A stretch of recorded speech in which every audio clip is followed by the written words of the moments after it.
యవనస్తులారా జాగ్రత్త. వ్యాపారాలు, బెట్టింగ్ యాపులు, ఫ్రెండ్స్ యాపులు, లేనిపోని అనవసరమైన వ్యాపారాల్లో చేతులు పెట్టి కాళ్ళు పెట్టి మునిగిపోతున్నారు. జాగ్రత్త.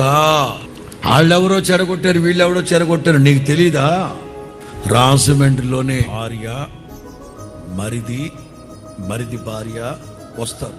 వాళ్ళు ఎవరో తెలియదు కానీ అప్పుడప్పుడు వస్తారు. పాస్టర్ గారు ప్రార్థన చేయి. ఏమైంది? మా ఆయన 6 నెలల నుంచి కనిపించలేదు. ఏమయ్యాడు? ఏదో బెట్టింగ్ ల్యాబ్లోనే ఎక్కడో ఏదో చేసినట్టు 70 లక్షలు పోగొట్టుకున్నాడు. మనిషి ఆచూకలేదు. ప్రార్థన చేయి. ఏమయ్యాడు? ఏం జరుగుతుంది? ఒకవేళ మీ రక్షణ ఆనందాన్ని పోగొట్టుకున్నారేమో పరిశుద్ధాత్ముడు హెచ్చరిస్తూ ఉన్నారు.